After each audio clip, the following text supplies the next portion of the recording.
कोशिश करेंगे online platform पे। हम लोग जुड़ चुके हैं अपनी संविधान सीरीज की क्लास में। तो हमने पिछली क्लास में नागरिकता के बारे में चर्चा की थी, उससे पहले हमने संघ और उसके राज्य क्षेत्र के बारे में चर्चा की थी। आज जो हमारा डिस्कशन का टॉपिक होगा वो होगा मौलिक अधिकार जो हमारे संविधान में दिए गए हैं, वो मौलिक अधिकार क्या होते हैं।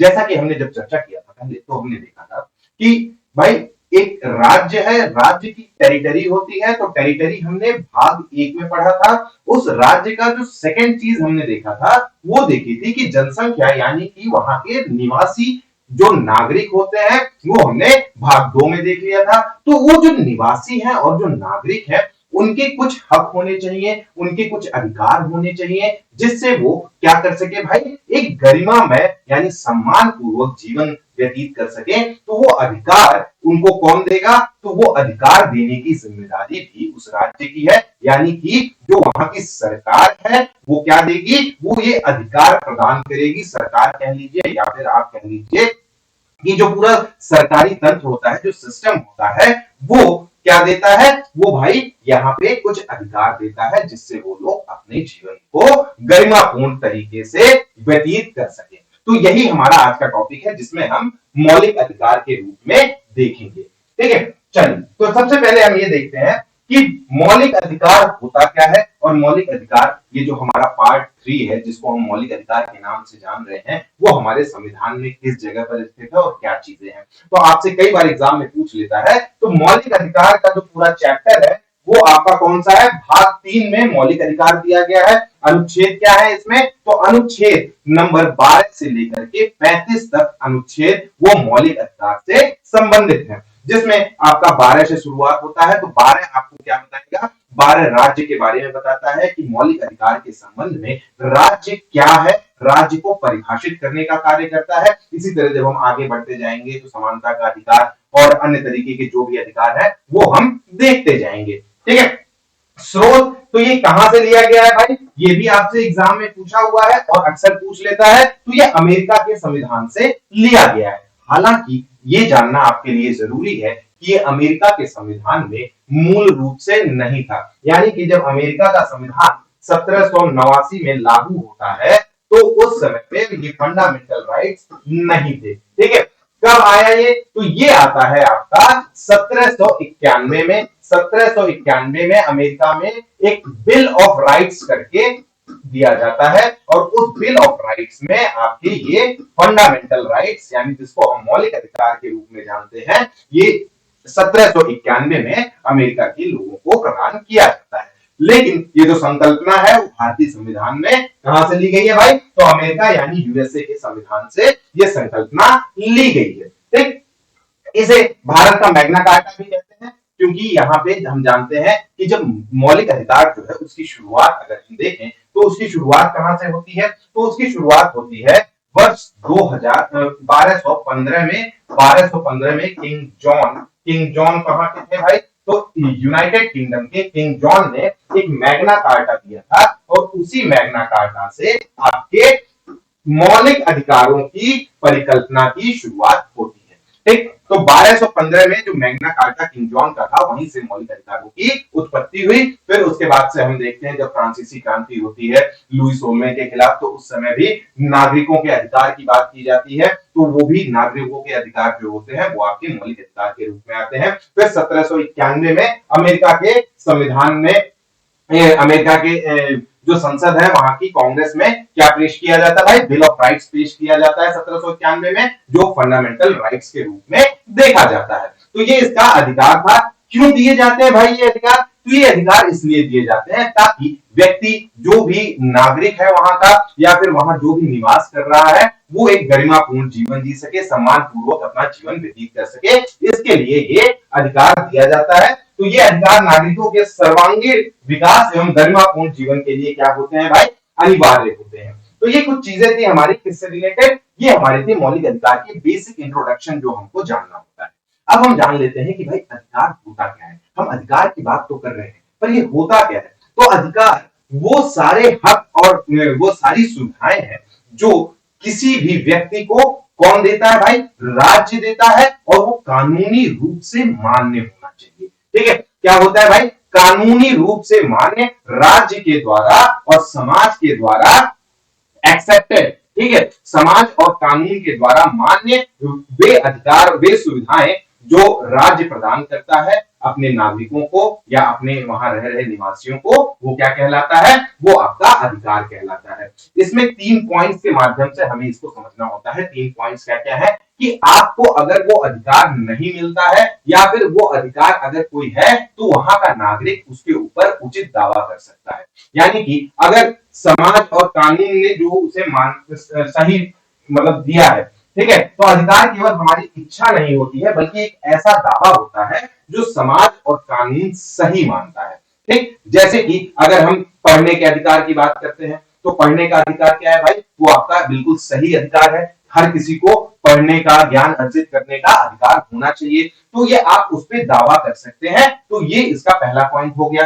दूसरा पॉइंट कि आपको सुरक्षा का कवच प्रदान करेगा। सुरक्षा का कवच कैसे प्रदान करेगा कि कोई व्यक्ति या फिर राज्य या सरकार आपके उस अधिकार को आपसे छीन नहीं सकता है या फिर आपके उस अधिकार का हनन नहीं कर सकता है। तो उस तरह से अगर हम देखेंगे तो उस अधिकार को क्या देता है भाई, सुरक्षा प्रदान करना आवश्यक हो जाता है।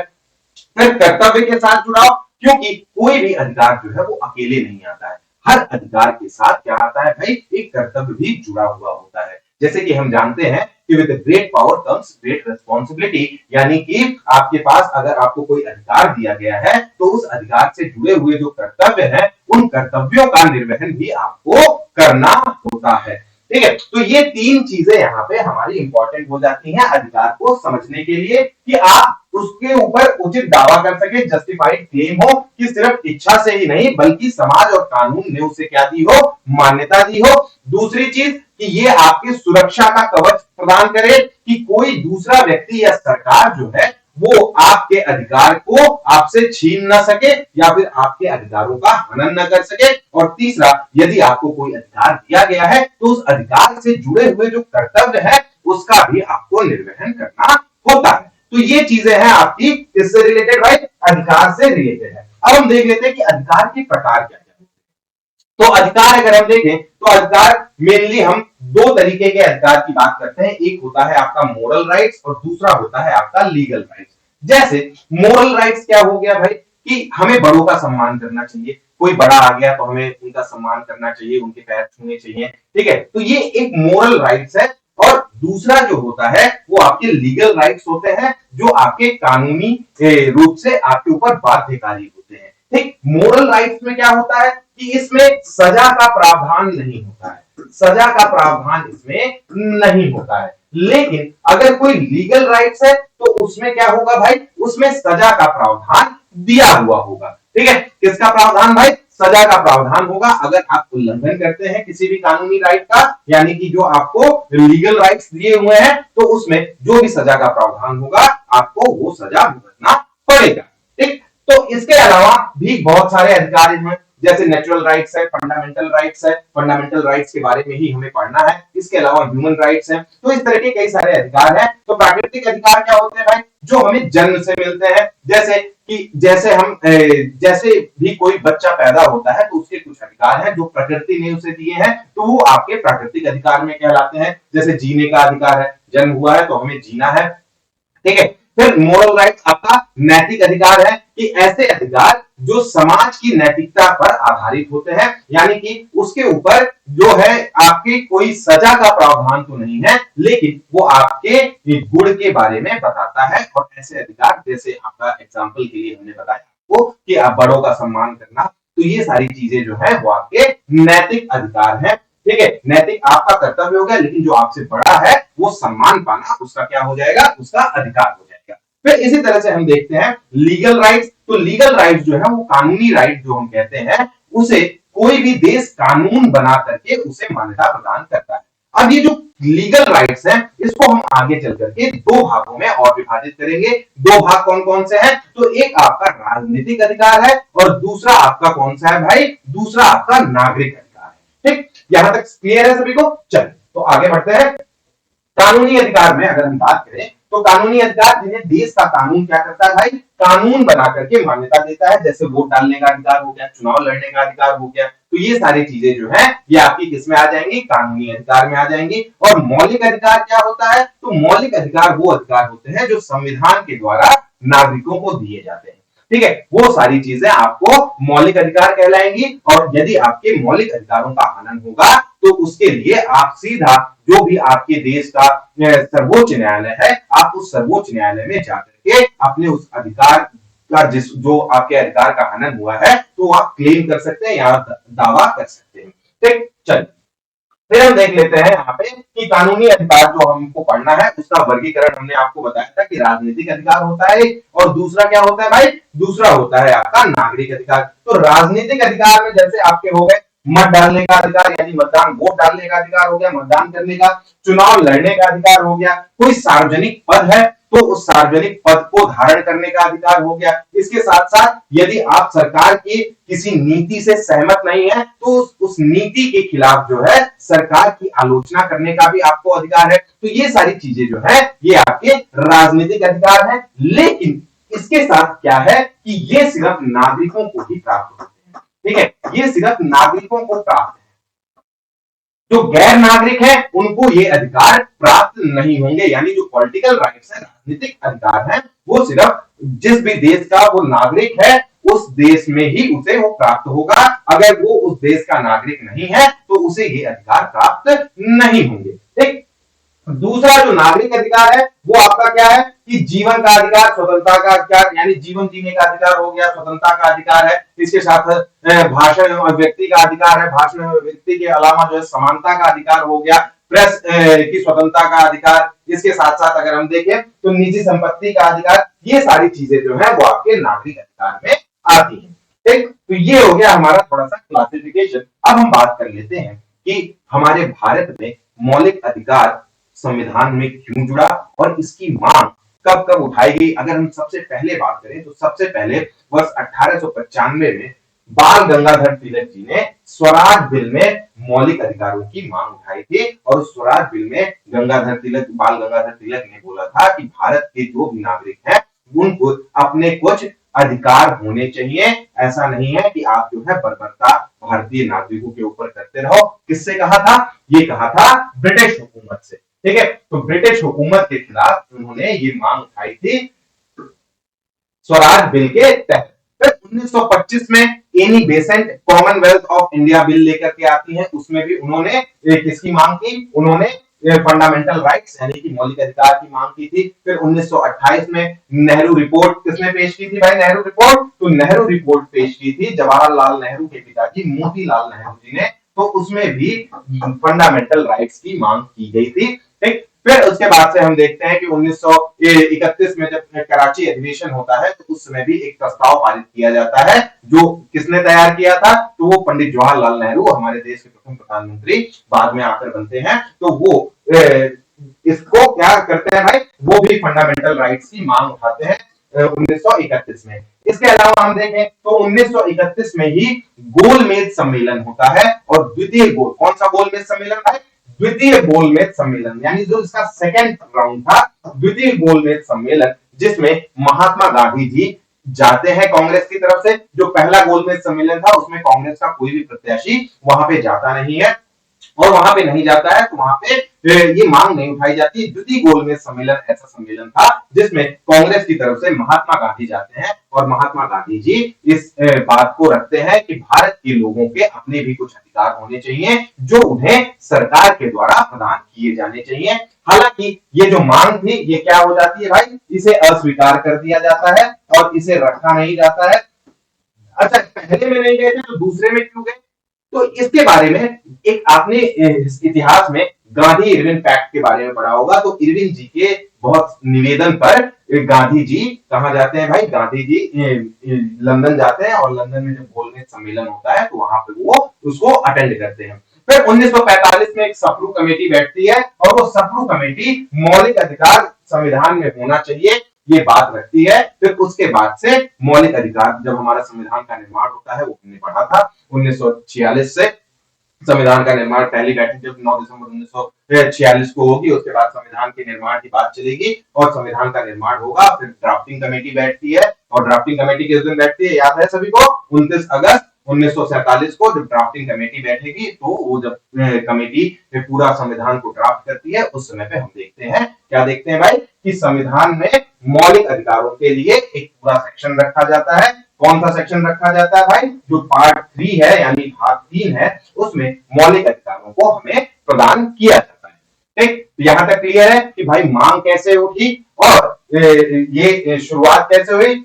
तो ये सारी चीजें थी। अब हम आते हैं अपने टॉपिक पे, जो हमारा मेन टॉपिक है। अभी तक हमने सिर्फ बेसिक इंट्रोडक्शन लिया था। उस बेसिक इंट्रोडक्शन में हमने जाना कि भाई मौलिक अधिकार क्या है, कहां पे है, संविधान में कहां पे उसको प्लेस किया गया है, कहां से लिया गया है। फिर हमने देखा कि अधिकार क्या होते हैं, कितने प्रकार के अधिकार होते हैं, कानूनी अधिकार क्या होता है, कानूनी अधिकार के 2 डिवीजन हमने आपको बताए। अब हम आते हैं अपने मेन टॉपिक पे, जो है क्या, भारतीय संविधान में मौलिक अधिकार कितने हैं भाई? तो ये 6 मौलिक अधिकार एट प्रेजेंट, यानी कि आज के समय में अगर हम बात करें, जब हम और आप मिलकर के चर्चा कर रहे हैं ये, तो आज के समय में हमारा भारतीय संविधान हमें 6 मौलिक अधिकार देता है।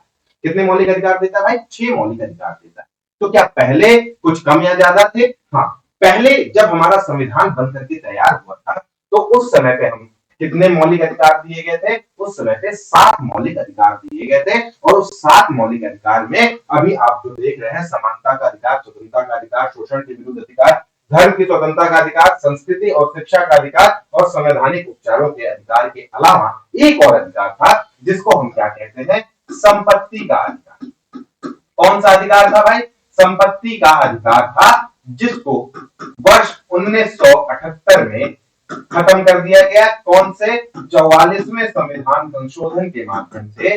44वें संविधान संशोधन के माध्यम से संपत्ति के अधिकार को मौलिक अधिकार से हटा करके कहां कर दिया गया भाई? मौलिक अधिकार से हटा करके उसे कानूनी अधिकार बना दिया गया। और ये कहां प्लेस कर दिया गया? अनुच्छेद 300A के तहत इसको रख दिया गया। तो एट प्रेजेंट अगर हम बात करें तो कितने मौलिक अधिकार हैं भाई? तो 6 मौलिक अधिकार हैं। संपत्ति के अधिकार को वर्ष 1978 में 44वें संविधान संशोधन के माध्यम से हटा दिया गया और उसे 300A में एक कानूनी अधिकार यानी लीगल राइट के तहत आपको बना दिया गया है।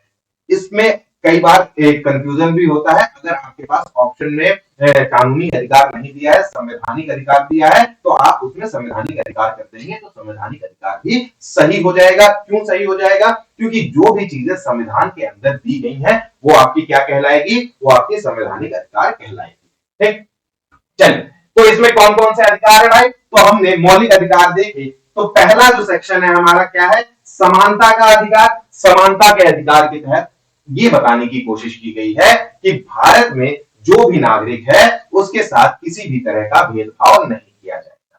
ठीक है, तो ये आपके समानता के अधिकार के तहत आता है। इसमें अनुच्छेद 14 से लेकर के अनुच्छेद 18 तक का जिक्र किया गया है। जैसे अनुच्छेद 14 में विधि के समक्ष समानता की बात की गई है कि सभी व्यक्ति कानून के समक्ष क्या होंगे भाई? समान होंगे। उनकी जाति वगैरह का कोई जाति का, उनके स्टेटस का कोई फर्क नहीं पड़ेगा। ठीक है, दूसरा जो है हमारा स्वतंत्रता का अधिकार। स्वतंत्रता के अधिकार में हमें यह बताया गया कि नागरिकों को बोलने की शक्ति है, कहीं आने जाने की शक्ति है। इसके अलावा आपको और भी अधिकार दिए गए, जैसे आपको जीवन जीने का अधिकार है, स्वतंत्र रूप से आप जीवन जी सकते हैं। तो ये सारी चीजें आपके अनुच्छेद 19 से लेकर के अनुच्छेद 22 में आपका क्या दिया गया है? स्वतंत्रता का अधिकार दिया गया है, जिसमें वाक अभिव्यक्ति हो गया, सम्मेलन, संघ, संचरण, निवास, वृत्ति का स्वतंत्रता, जीवन जीने का अधिकार, ये सारी चीजें इसमें दी गई हैं। फिर हमारा आता है शोषण के विरुद्ध अधिकार, यानी कि शोषण, राइट अगेंस्ट एक्सप्लॉयटेशन। क्या कहलाता है ये? Right against exploitation. इसमें आपके 2 अनुच्छेद आते हैं, अनुच्छेद 23 और 24, जिसमें आपको मानव तस्करी, बलात्श्रम और बेगार के खिलाफ अधिकार दिया गया है। यदि कोई ऐसा करता है तो उसके खिलाफ जो है कड़ी से कड़ी कार्रवाई की जाएगी। इसके अतिरिक्त 24वें में आपको ये बताया गया कि किसी भी बच्चे को आप किसी हैजार्डस एक्टिविटी यानी खतरनाक एक्टिविटी, खतरनाक गतिविधि में संलिप्त नहीं कर सकते या फिर उसमें व्यवसाय के रूप में उसको नहीं लगा सकते। अब यहाँ बच्चे की परिभाषा क्या दी गई है? 14 वर्ष से कम के बच्चे को आप किसी भी कार्य में नहीं लगा सकते। ठीक है, उसके बारे में और डिटेल में हम देखेंगे कि कितने वर्ष से कितने बच्चे जो हैं वो 14 से कम क्या नहीं कर सकते हैं, 14 से 18 वाले क्या नहीं कर सकते हैं, तो वो सारी चीजें हम देखेंगे। फिर उसके बाद से हमें इसमें धर्म की स्वतंत्रता दी गई है, जिसको हम क्या कहते हैं, फ्रीडम ऑफ रिलीजन। ठीक है, धर्म की स्वतंत्रता, फ्रीडम ऑफ रिलीजन की बात की गई कि हर व्यक्ति को क्या है भाई, हर व्यक्ति को अपनी स्वेच्छा से अपने अंतर मन को सुनते हुए किसी भी धर्म की उपासना करने का, उसमें आस्था रखने का और उसका प्रचार प्रसार करने का अधिकार दिया गया है। ये आपका अनुच्छेद 25 से लेकर के अनुच्छेद 28 तक है कि अंतःकरण की स्वतंत्रता, धार्मिक मामलों का प्रबंध और धार्मिक शिक्षा में छूट की बात की गई है। फिर उसके बाद से आता है आपका संस्कृति एवं शिक्षा संबंधी अधिकार, यानी कल्चरल एंड एजुकेशन रिलेटेड जो राइट्स है वो आपके 29 और 30 में दिए गए हैं, जिसमें अल्पसंख्यकों की, चाहे वो भाषाई आधार पर अल्पसंख्यक हो या फिर धार्मिक आधार पर अल्पसंख्यक हो, तो वो अपने भाषा एवं संस्कृति को संरक्षित रख सकते हैं और उसके साथ साथ वहां पे वो इंस्टीट्यूशन यानी संस्थाओं का भी निर्माण कर सकते हैं, जिससे वो अपनी भाषा और अपनी संस्कृति को संरक्षित कर सकें। ठीक है, तो ये आपका अनुच्छेद 29 और 30 में है। फिर अनुच्छेद 32 है। अनुच्छेद 32 जो है वो आपका की टू द कॉन्स्टिट्यूशन है, की टू द मौलिक अधिकार। क्यों कहा गया है भाई कि अनुच्छेद 32 में वो कुछ उपाय दिए गए हैं, 5 तरह के रिट दिए गए हैं कि 5 तरह के रिट के माध्यम से यदि आपके मौलिक अधिकारों का हनन हो रहा है तो आप सीधा कहां जा सकते हैं भाई, आप सीधा सुप्रीम कोर्ट यानी सर्वोच्च न्यायालय जाकर के अपने मौलिक अधिकार का दावा कर सकते हैं। वो 5 तरह के रिट्स कौन कौन से हैं, तो उसमें हैबियस कॉर्पस, मैंडामस, सर्टियोरेरी, प्रोहिबिशन और क्यो वारंटो, जिसको हम उत्प्रेक्षा, बंदी प्रत्यक्षीकरण और आपका प्रतिषेध, इसके साथ साथ क्यो वारंटो, ये सारी चीजें जो है वो आपकी इसमें दी गई है रिट्स के माध्यम से। इसके अलावा भी 2-3 और है कि मार्शल लॉ अगर लगता है तो किस प्रकार से ये अधिकार जो है वो हटाए जाएंगे, और भी बहुत सारी चीजें हैं जिसको हमें जानना है। ठीक, चलिए अब आगे थोड़ा सा हम देख लेते हैं कि मौलिक अधिकार की मुख्य विशेषताएं क्या है। मौलिक अधिकार यदि कोई भी है तो पहली चीज तो ये कि वो मौलिक अधिकार न्याय संगत होगा, यानी जस्टिसेबल होगा। कहां पे, कोर्ट में। अभी हमने आपको बताया कि यदि आपके मौलिक अधिकारों का हनन होता है तो आप डायरेक्टली कहां जा सकते हैं भाई, सर्वोच्च न्यायालय जा सकते हैं। ठीक है, आप हाईकोर्ट भी जा सकते हैं, लेकिन आपके पास ये छूट है कि आप सीधा सर्वोच्च न्यायालय को भी संपर्क कर सकते हैं अपने मौलिक अधिकारों के दावे के लिए। ठीक, तो ये जस्टिसेबल है, यानी कि हनन होगा तो हनन होने पर सीधा सर्वोच्च न्यायालय जा सकते हैं अनुच्छेद 32 के तहत, या फिर उच्च न्यायालय आप जा सकते हैं अनुच्छेद 226 के तहत। फिर इसके बाद जो है कि ये जो अधिकार आपको दिए गए हैं ये असीमित नहीं, इस पे कुछ रीजनेबल रिस्ट्रिक्शंस लगाए जा सकते हैं, यानी कि उचित प्रतिबंध इस पे लगाया जा सकता है।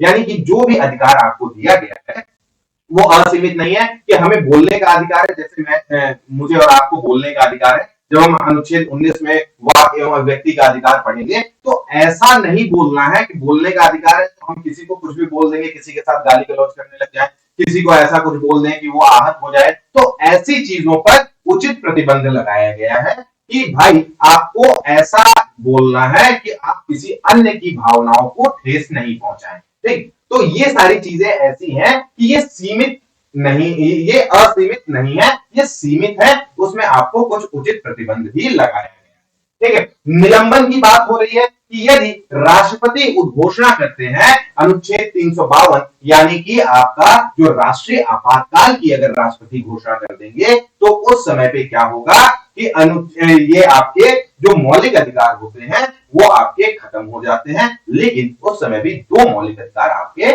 समाप्त नहीं होते हैं, मतलब कि क्या, निलंबित नहीं होते हैं।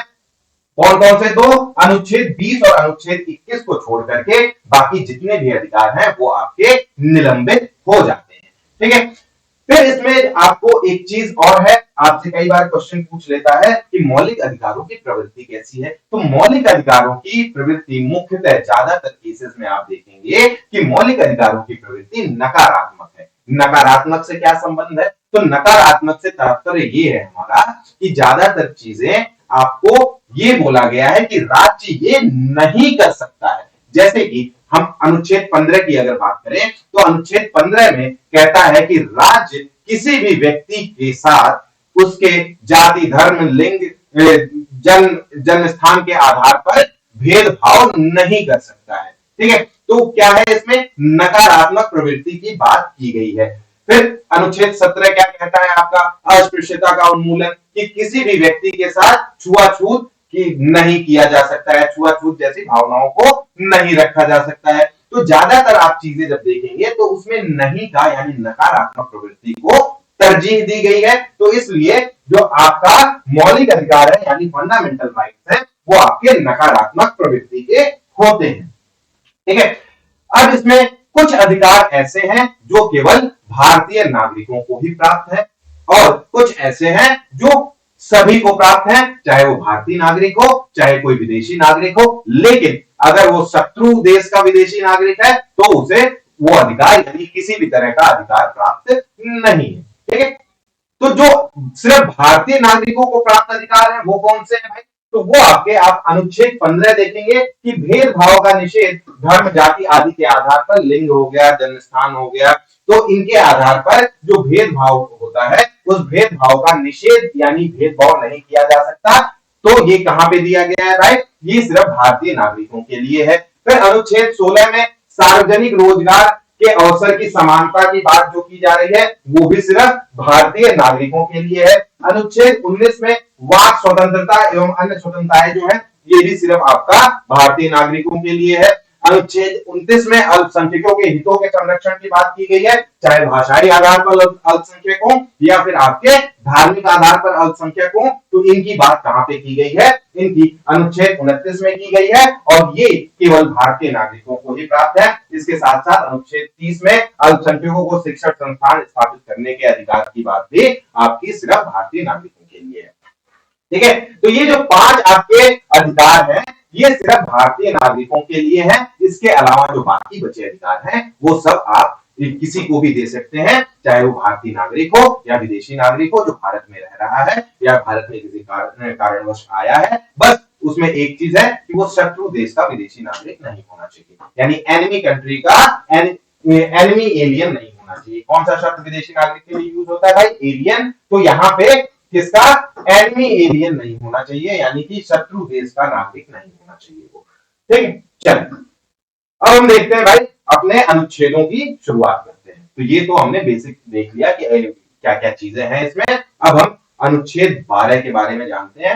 अनुच्छेद 12 क्या है, यहां से हमारे संविधान के अनुच्छेद चालू होंगे। आज जितना हो पाएगा उतना हम करने की कोशिश करेंगे। फिर आगे के अनुच्छेद ये मोस्टली मैं कोशिश करूंगा कि आज जो है आपको ये अनुच्छेद 12-13 से लेकर के अनुच्छेद 18 तक यानी समानता का अधिकार तक आज खत्म हो जाए। फिर अगली क्लास में जब हम मिलेंगे तो अगली क्लास में हम बाकी के अधिकार कर लेंगे। ठीक है, चलिए तो भाग 3 के अंतर्गत राज्य के शब्द को परिभाषित करता है कौन सा अनुच्छेद, अनुच्छेद 12।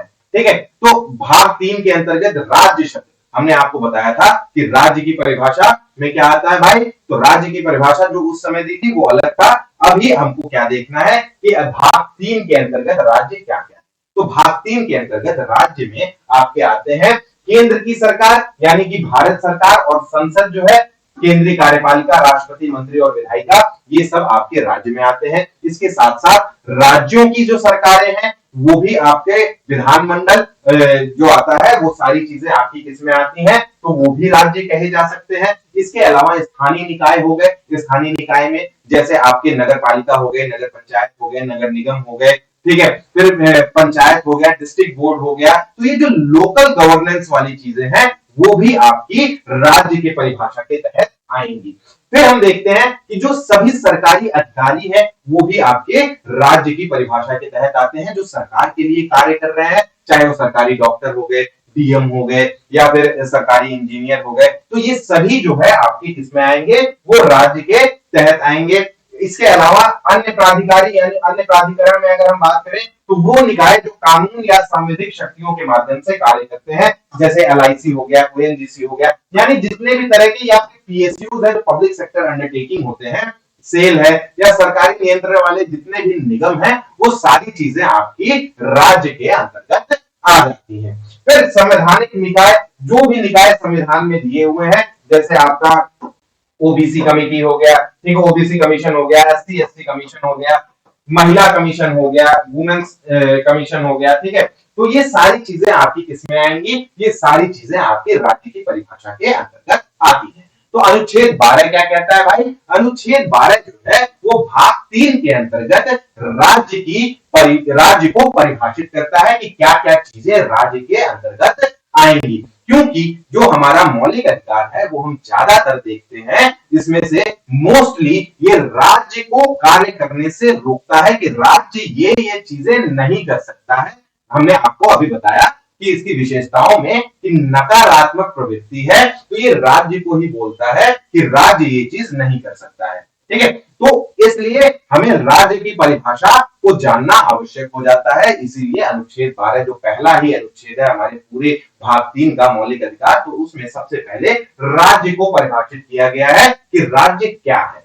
तो हमने आपको बता दिया कि राज्य की परिभाषा के तहत आपके केंद्र की सरकार, राज्यों की सरकार, और केंद्र की सरकार में आपके राष्ट्रपति और लोकसभा के साथ साथ राज्यसभा, विधानमंडल, ये क्या नाम है आपके मंत्रिपरिषद, प्रधानमंत्री, राष्ट्रपति, ये सभी जो है वो आपके केंद्र की सरकार में आ जाएंगे। इसी तरह से मुख्यमंत्री हो गए, राज्यपाल हो गए, ये सारे जो है आपके राज्य की सरकार में आ जाएंगे। फिर स्थानीय निकाय, आपकी जो भी लोकल बॉडीज हैं उसमें आपकी पंचायत हो गई, नगर निगम, नगर पालिका, ये सारी चीजें, डिस्ट्रिक्ट बोर्ड, ये सारी चीजें आपकी किसमें आ जाएंगी, स्थानीय प्राधिकरण यानी स्थानीय निकाय में आ जाएंगी। और भी जो भी चीजें आपकी दी गई हैं, जो भी सरकारी आदमी है, सरकार के लिए कार्य कर रहा है, वो सभी राज्य की परिभाषा में आ जाएंगे।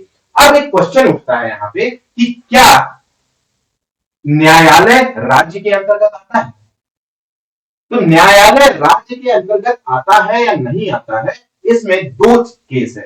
अगर न्यायालय कोई न्यायिक कार्य कर रहा है तो वो राज्य की परिभाषा के अंतर्गत नहीं आएगा। न्यायालय अगर न्यायिक कार्य कर रहा है तो वो राज्य की परिभाषा के अंतर्गत नहीं आएगा। इसके दो कार्य हैं, एक आपका न्यायिक कार्य है कि न्याय देना, और दूसरा आपका प्रशासनिक कार्य है। अगर वो न्यायिक कार्य कर रहा है तो वो राज्य की परिभाषा के अंतर्गत नहीं आएगा। लेकिन अगर वो कोई प्रशासनिक कार्य कर रहा है तो वो राज्य की परिभाषा के अंतर्गत आएगा, ठीक है। इसी तरह से अगर कोई निजी कंपनी है, क्या वो राज्य के अंतर्गत आएगी? बताइए भाई, अगर कोई निजी कंपनी है क्या वो राज्य के अंतर्गत आएगी? तो उसमें भी एक केस है कि अगर कोई निजी कंपनी है, वो कोई निजी कंपनी है यानी कि क्या है भाई, प्राइवेट कंपनी है, तो राज्य के अंतर्गत आएगी या नहीं आएगी? वैसे अगर साधारण तौर पर देखें तो कोई भी निजी कंपनी राज्य के अंतर्गत नहीं आती, यानी राज्य की परिभाषा के अंतर्गत नहीं आती है। लेकिन अगर वो निजी कंपनी सरकार के एजेंसी के रूप में कार्य कर रही है, यानी सरकार के लिए कोई काम कर रही है, तो वो राज्य की परिभाषा के अंतर्गत आएगी। अगर स्वतंत्र रूप से कार्य कर रही है, स्वतंत्र है, तो राज्य की परिभाषा में नहीं आएगी। अगर सरकार के लिए, सरकार की एजेंसी के रूप में कार्य कर रही है, सरकार की एजेंसी के रूप में कार्य कर रही है, तो वो आपकी राज्य के परिभाषा के अंतर्गत आएगी, ठीक है। तो ये कुछ चीजें थी जो आपको जानना जरूरी था। चलिए आगे बढ़ते हैं। तो यहाँ पे हमने आपको बताते हैं निजी संस्थाएं, निजी कंपनियां सामान्यतः राज्य की परिभाषा में नहीं आती हैं, लेकिन जब वे सरकार के एजेंट के रूप में कार्य करेंगी तो वो राज्य के परिभाषा के अंतर्गत आएंगी। न्यायपालिका क्या है भाई, तो अलग अलग मत है। सामान्यतः जब न्यायालय प्रशासनिक कार्य करता है तो उसे राज्य माना जा सकता है, लेकिन जब न्यायिक कार्य करेगा तो उसे राज्य नहीं माना जाएगा, ठीक है। तो ये दो चीजें थी जो हमें जानना था। अब हम अपने अगले आर्टिकल यानी अगले अनुच्छेद की तरफ बढ़ते हैं, जो बहुत ही इंपॉर्टेंट अनुच्छेद है आपकी दृष्टि से।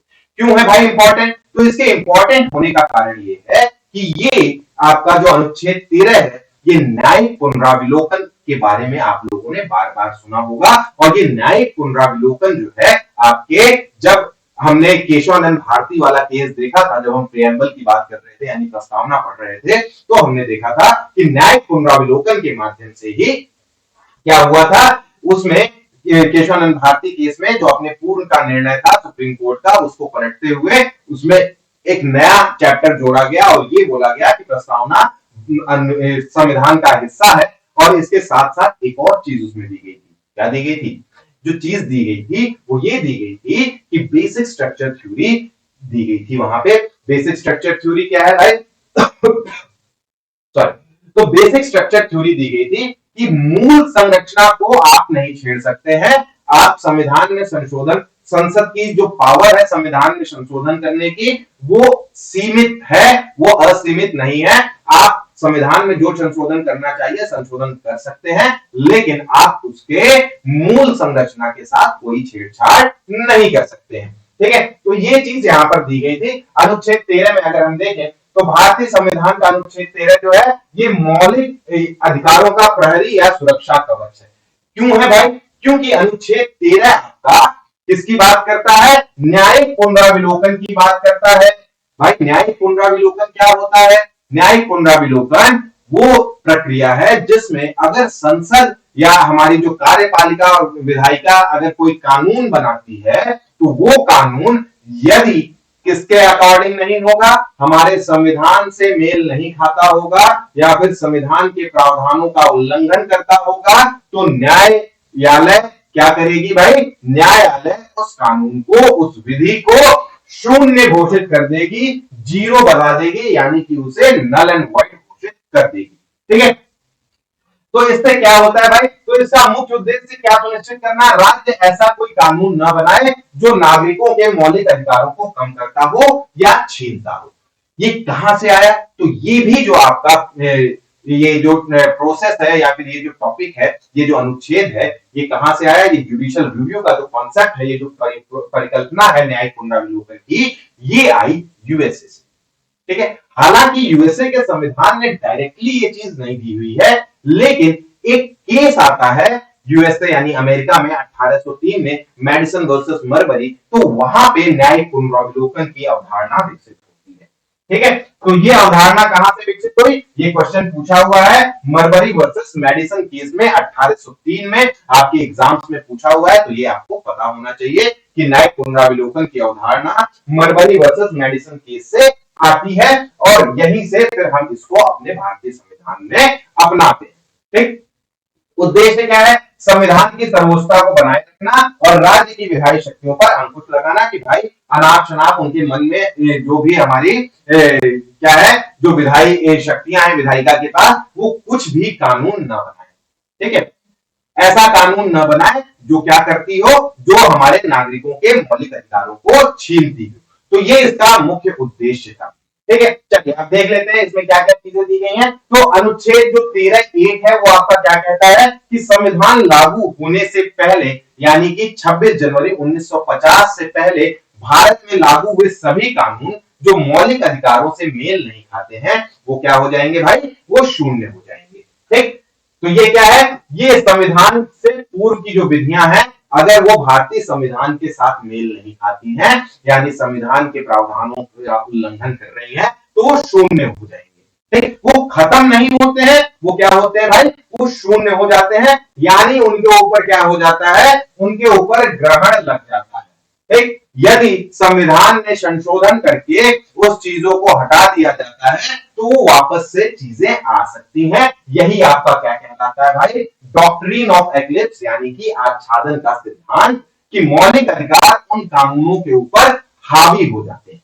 ठीक है, ऐसे कानून जो 26 जनवरी 1950 यानी हमारे संविधान लागू होने से पहले अस्तित्व में थे, लेकिन संविधान लागू होने के बाद वो हमारे संविधान के प्रावधानों से मेल नहीं खा रहे हैं, तो वो जो भी कानून थे उससे पहले वाले वो क्या हो जाएंगे? वो शून्य हो जाएंगे और संविधान में दिया गया मौलिक अधिकार क्या हो जाएगा भाई? उसके ऊपर हावी हो जाएगा, यानी उसके ऊपर ग्रहण का कार्य करेगा। यदि बाद में संविधान संशोधन के माध्यम से उस प्रावधान को ऐसा कर दिया जाए कि संविधान में उससे रिलेटेड कोई प्रावधान आ जाए तो उसके ऊपर जो एक्लिप्स, जो ग्रहण लगा है वो समाप्त हो जाएगा और वो कानून वापस से आ जाएगा। ठीक है, क्या होते हैं भाई? समाप्त नहीं होते हैं, क्या होते हैं? बस नल एंड वॉइड, यानी कि वो पीछे हो जाते हैं और जो नया वाला है वो आगे हो जाता है, तो उसके ऊपर क्या करता है? वो ग्रहण लगा देता है। इसी को हम डॉक्ट्रिन ऑफ एक्लिप्स कहते हैं। ठीक है, चलिए अब जो दूसरा हमारा है वो क्या है भाई? अनुच्छेद 13(2), ये संविधान लागू होने के पश्चात जो विधियां बनाई गई हैं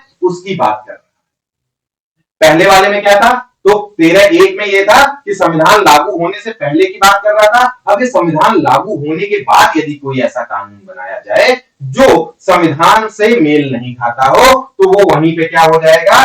वो संविधान की जिस सीमा तक उसका उल्लंघन कर रहा है वहां तक वो शून्य हो जाएगा। यानी कि अगर मान लीजिए 3-4 पॉइंट दिए गए हैं किसी भी कानून में, तो उस 3-4 पॉइंट में से एक पॉइंट कोई ऐसा है, मान लीजिए 3 पॉइंट दिए गए हैं और उसका दूसरा पॉइंट ऐसा है जो संविधान के प्रावधानों से मेल नहीं खा रहा है या फिर संविधान के प्रावधानों का उल्लंघन कर रहा है, तो जो दूसरा पॉइंट है वो शून्य घोषित हो जाएगा, पूरा का पूरा कानून शून्य घोषित नहीं होगा। ठीक है, ये चीज हो गई। तो यहां पे क्या करना है भाई, तो यहां पे पृथक्करणीयता का सिद्धांत दे रहा है, यानी कि डॉक्ट्रिन ऑफ सिवरेबिलिटी की बात कर रहा है ये। यानी कि क्या होता है कि कानून का केवल वह हिस्सा रद्द होगा जो अधिकारों का उल्लंघन करता है, पूरा कानून नहीं, यदि संभव हो तो। संभव हो का मतलब कि ये कि अगर पहला और तीसरा पार्ट, अभी जैसे आपको एग्जांपल दिया था कि उसके अगर 3 पॉइंट है और दूसरा पॉइंट ऐसा है जो क्या कर रहा है भाई, हमारे संविधान के साथ मेल नहीं खा रहा है, तो दूसरा वाला आपका शून्य घोषित होगा, पहला और तीसरा आपके लागू रहेंगे। ठीक, तो यहाँ पे डॉक्ट्रिन ऑफ सिवरेबिलिटी यानी पृथक्करणीयता का सिद्धांत दिया गया है। ठीक, फिर इसके बाद से अनुच्छेद 13(3) में लॉ शब्द की परिभाषा दी गई है। यहां क्या कहा गया है भाई कि विधि शब्द का अर्थ क्या है, बहुत व्यापक है। तो विधि यानी कि जो कानून होता है उसमें कौन कौन से कानून शामिल होंगे, तो उसकी बात कर रहा है ये। यहाँ पे कौन कौन से कानून भाई, स्थायी कानून, चाहे वो संसद के द्वारा बनाए गए हो या फिर विधानसभा के द्वारा बनाए गए हो, तो ये स्थायी कानून जो है ये आपके विधि के अंतर्गत आएंगे। कुछ अस्थायी कानून, जैसा कि हम जानते हैं राष्ट्रपति और राज्यपाल के पास अध्यादेश जारी करने की, ऑर्डिनेंस जारी करने की जो शक्ति है वो भी आपके कानून यानी विधि शब्द के तहत आएंगे। तीसरा आपका कार्यपालिका विधान, यानी जो नियम, उपनियम, आदेश और अधिसूचना होती है वो भी आपके विधि के तहत आएंगे। और विधि का बल रखने वाली रूढ़ियां या प्रथाएं यानी जो कस्टम्स होती हैं वो सब आपके विधि यानी लॉ की परिभाषा के अंतर्गत आएंगे। ये आपका अनुच्छेद 13(3) जो है वो क्या कह रहा है, वो लॉ की परिभाषित, लॉ को परिभाषित कर रहा है कि कौन कौन सी चीजें जो है वो कानून यानी कि लॉ के अंतर्गत आएंगे। स्थायी कानून संसद और विधानसभाओं द्वारा बनाए गए कानून, और आपका अस्थायी कानून जो राज्यपाल और राष्ट्रपति अध्यादेश जारी करते हैं। इसके अलावा कार्यपालिका का विधान यानी जो नियम, उपनियम बनाए जाते हैं वो सभी आपके कानून के तहत आएंगे। और जो चीजें परंपरागत तरीके से कस्टम्स के रूप में चली आ रही हैं, रूढ़ियों के रूप में चली आ रही है, प्रथाओं के रूप में चली आ रही है, तो वो भी आपके कानून के रूप में कार्य करती है। फिर एक चीज आती है यहाँ पे अनुच्छेद 13(4) में, ये 24वें संविधान संशोधन के द्वारा जोड़ा गया। ठीक है, क्यों जोड़ा गया था, तो 24वें संविधान संशोधन के माध्यम से 1971 में इंदिरा गांधी जी की सरकार लेके आती है। क्या कहती है भाई, तो इसमें ये कहा गया कि अनुच्छेद 13 की कोई भी बात अनुच्छेद 368 के तहत किए गए संविधान संशोधन पर लागू नहीं होती है। क्यों, क्योंकि उसमें लॉ शब्द बोला गया था और संविधान संशोधन को कानून से इतर कर दिया गया। ठीक है, यहाँ पे संविधान संशोधन की बात इसमें शामिल नहीं थी, तो उसी चीज का फायदा उठाते हुए इंदिरा गांधी जी की सरकार ने इसको क्या किया, एक नया अनुच्छेद लेकर के आए, अनुच्छेद 13(4), जिसमें उन्होंने 24वें संविधान संशोधन के माध्यम से ये बोला कि अनुच्छेद 13 की कोई भी बात जो है जो विधि यानी लॉ के लिए दी गई है वो अनुच्छेद 368 के द्वारा किए गए संविधान संशोधनों पर लागू नहीं होगी। ठीक, तो यहां तक क्लियर है आपको, चलिए यहाँ तक क्लियर है। तो आज की क्लास को फिर यही समाप्त करते हैं, फिर हम लोग जब अगली क्लास में मिलेंगे फिर अगली क्लास में हम लोग इसके जो मेन टॉपिक्स है हमारे उसके बारे में, जैसे समानता का अधिकार हो गया, समानता के अधिकार के बाद हमें स्वतंत्रता का अधिकार देखना है, स्वतंत्रता के अधिकार के बाद फिर हम बाकी और भी जो अधिकार है वो हम विस्तार से एक एक करके पूरा पढ़ेंगे। उद्घोष अकेडमी से जुड़े रहने के लिए बहुत बहुत धन्यवाद। आप लोग का अगर कोई भी क्वेरी हो, कोई डाउट हो, तो आप लोग कमेंट सेक्शन में अपना क्वेरी और डाउट रखिए। और उद्घोष अकेडमी से जुड़ने के लिए आप लोग उद्घोष अकेडमी का एप्लीकेशन प्ले स्टोर से जाकर के डाउनलोड कर सकते हैं। तब तक के लिए स्वस्थ रहिए,